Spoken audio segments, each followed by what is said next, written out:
di pemerintah yang akan saya pimpin, jangan saudara tugaskan untuk cari uang dari APBN APBD. Zamannya sekarang susah. Ini zaman digital, ini zaman teknologi, ini zaman pengamatan sangat cepat. Jangan coba-coba.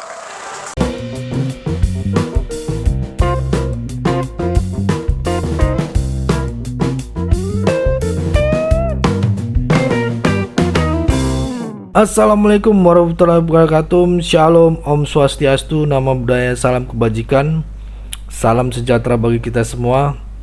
Ya, kembali lagi dengan saya di sini Leonardo Sirait di channel kesayangan kita ini, Opini Bang Leo ya. Isu bergabungnya PDIP ke koalisi pemerintahan semakin marak seiring rencana pertemuan Prabowo dengan Ketua Umum PDIP Megawati Soekarno Putri.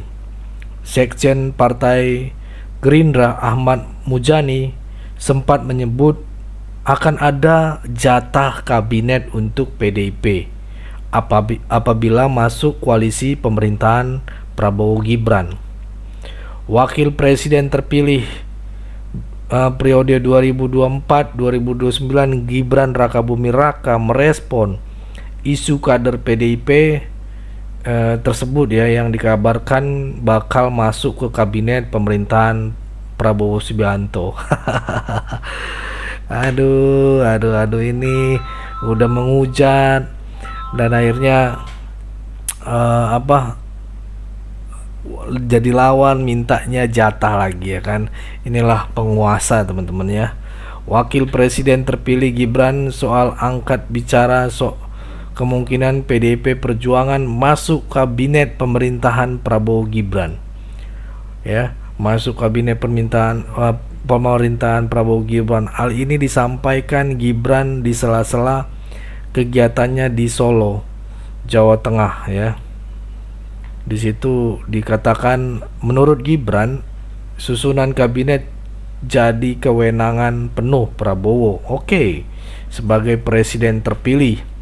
Itu disampaikan saat meninjau pergelaran Pekan Prampik Nasional Reparnas ya di Solo. Soal kabinet semua masih mungkin terjadi karena hingga kini pembahasan masih terus dilakukan. Gibran juga meyakini Prabowo telah mempertimbangkan dengan matang dan akan menunjuk orang-orang terbaik untuk ditempatkan sebagai menteri-menteri di pemerintahan mendatang ya. Gibran pun menyatakan loyalitasnya kepada Prabowo Subianto. Gibran mendukung program dan keputusan Pak Prabowo. Yang jelas saya menghormati keputusan beliau dan saya loyal kepada seluruh keputusan dari Pak Presiden terpilih. Kita dukung program beliau, kita dukung keputusan beliau, sambung Gibran. Namun terkait parpol mana yang akan masuk kabinet, Gibran meminta semua untuk sabar karena keputusan akhir tetap di tangan Presiden terpilih Prabowo Subianto. Ya, ini ya teman-teman, saya ngerasa ya perbandingan ya dari segi ini permintaan dan akhirnya bergabung terus memberikan jatah gitu ya. Ya nggak apa-apa, karena untuk membangun Indonesia itu tidak butuh cuman 1-2 gitu, tapi ada plus minusnya juga kalau tidak ada oposisi gitu ya. Yang saya tangkap di sini mirisnya ya, lawan yang dulu menghujat, yang menjatuhkan dan sebagainya, akhirnya bersatu kembali, dirangkul oleh Pak Prabowo ya untuk masuk kabinet juga. Dan yang saya bingungkan itu sampai meminta 3 menteri gitu ya. Kalau untuk mentotalkan meminta itu sangat disayangkan ya gitu ya, karena itu udah kayak memaksa gitu ya teman-teman.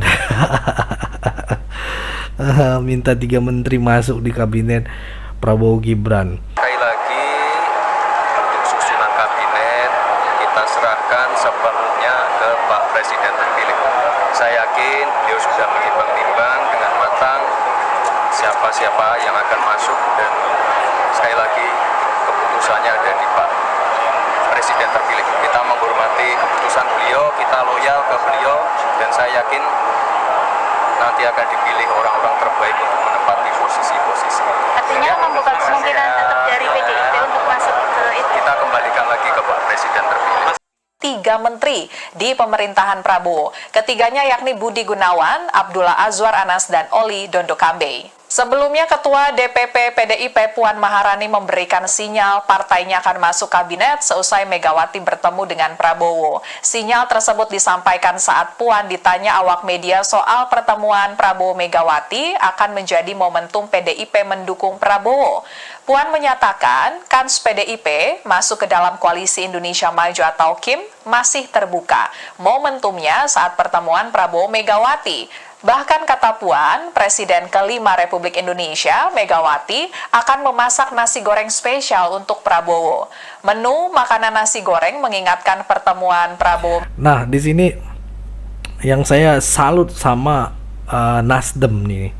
Nasdem tegaskan tak masuk kabinet Prabowo Gibran bukan berarti oposisi gitu ya.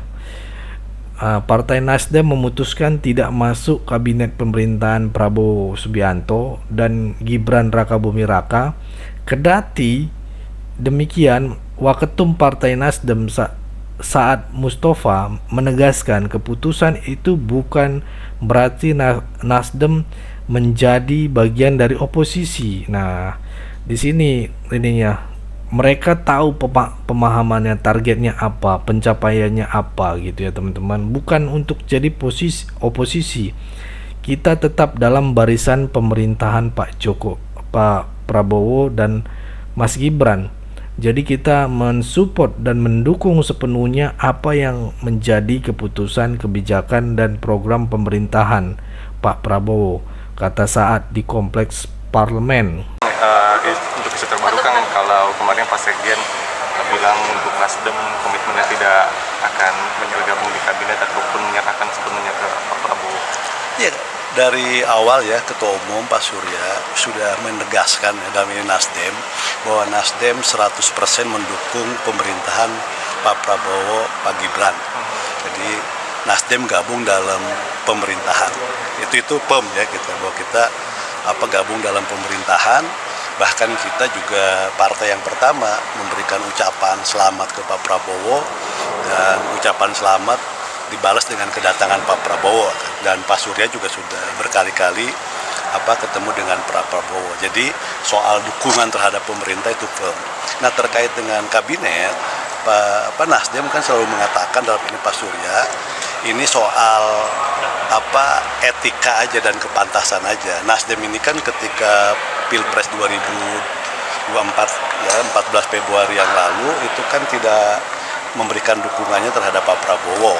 Nah, karena itu secara etika tentu Nasdem istilahnya tahu diri ya bahwa dia memberikan kesempatan bagi partai-partai koalisi pendukung Pak Prabowo Gibran untuk mengisi komposisi di kabinet. Jadi kita memberikan kesempatan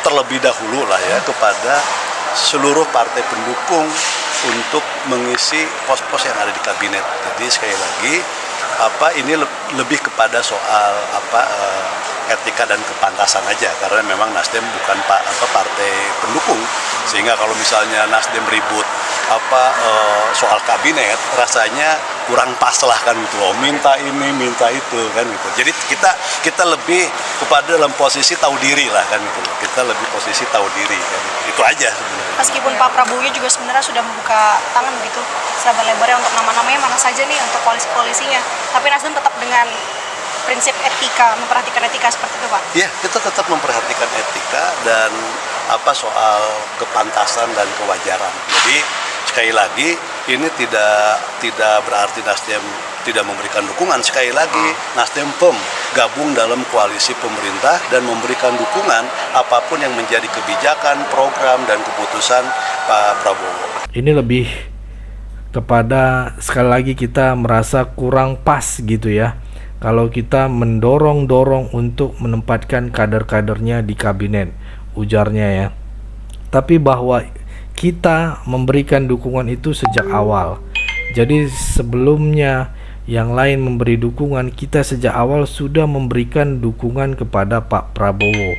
Tambahnya ya, Nasdem kata Saad tahu diri lah, tidak meminta jabatan menteri ke Pak Prabowo. Ia menyinggung pada Pilpres 2024 ketika Nasdem tak mendukung Prabowo Subianto sebagai presiden. Ini beda jalur ya sama PDIP ya teman-teman ya. Ini yang benang merahnya yang menurut saya ya, mereka menyadarkan diri lah gitu ya. Mereka paham lah gitu ketika Nasdem tak mendukung Prabowo Subianto sebagai presiden di Pilpres 2024 kemarin. Nasdem ini kan ketika Pilpres 2024 14 Februari yang lalu itu kan tidak memberikan dukungan terhadap Pak Prabowo. Nah, karena itu secara etika tentu Nasdem apa istilahnya ya, tahu diri lah ya gitu ya. Kalau yang seberang ini nggak tahu diri, udah tahu kalah, cuma 16% lagi gitu ya. Minta jatah 3 lagi ya. ya ini sangat disayangkan gitu ya teman-teman, apalagi minta jatah 3 lagi ya. Kalau nggak 3 nggak mau berteman gitu ya, dan tidak menganggap Gibran sebagai wakil presiden lagi. Itu lagi ada beritanya teman-teman, yang ini lucu juga gitu ya. Tapi yang saya salut dari sini bahwa Nasdem ini teman-teman, dia memahami, dia mengakui tidak memberikan dukungan, itu fair gitu. Sampai saya dengar juga ada beritanya bahwa Pak Prabowo meminta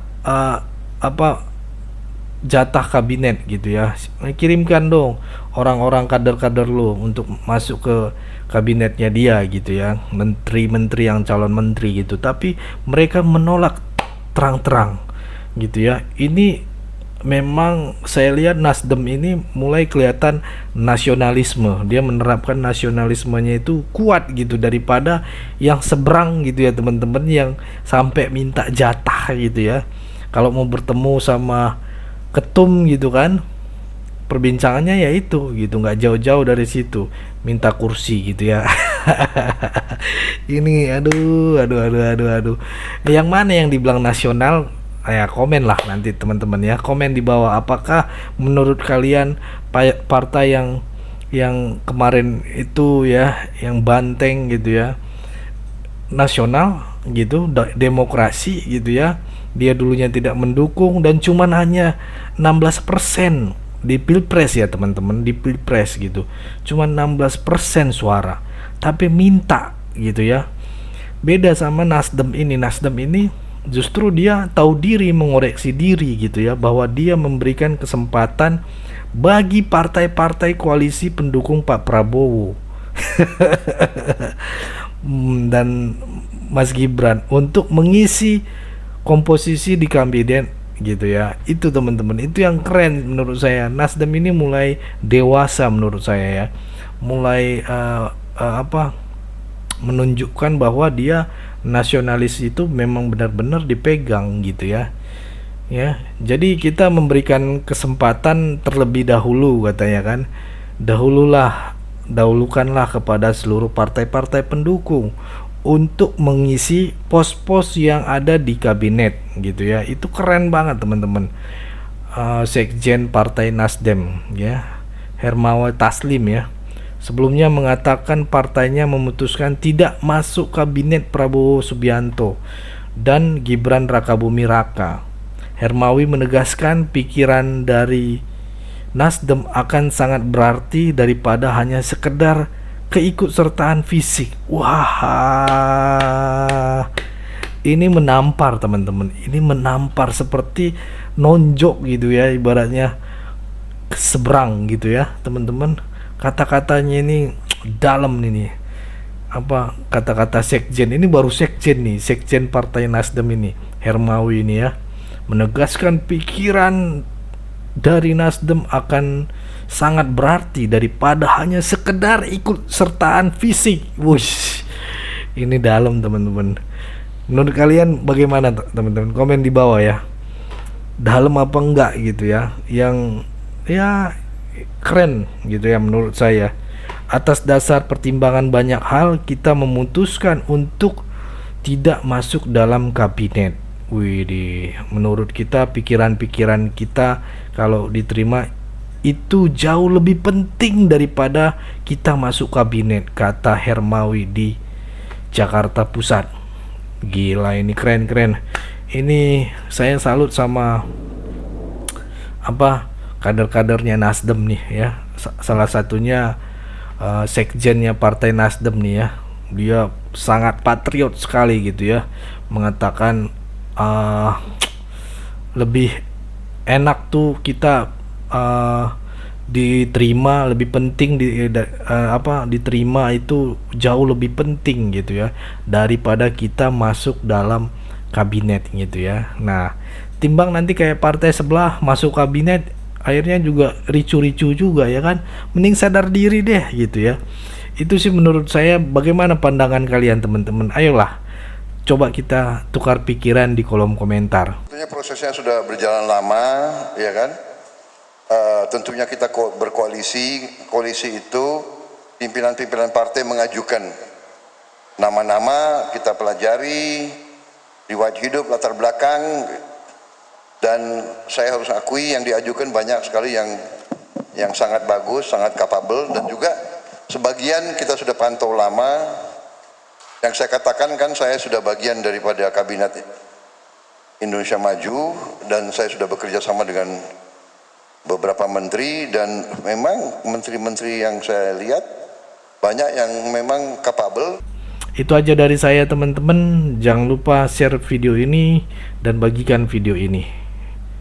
Itu aja pesan saya. Tetap jaga persatuan Indonesia, jangan mau dipecah belah, jangan mau diadu domba. Karena NKRI harga mati. Saya Leonardo Sirait mohon undur diri. Jangan lupa subscribe channel ini. Boom.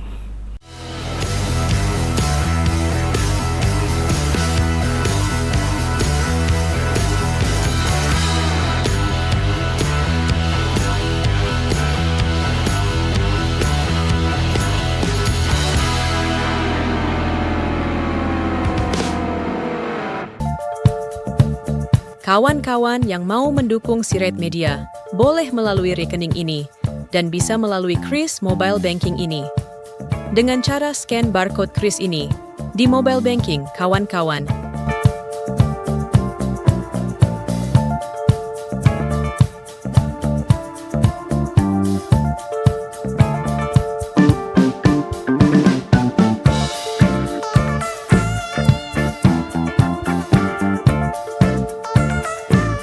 Dan jangan lupa juga mendukung pelayanan di yayasan kami melalui rekening ini dan bisa melalui Kris Mobile Banking ini.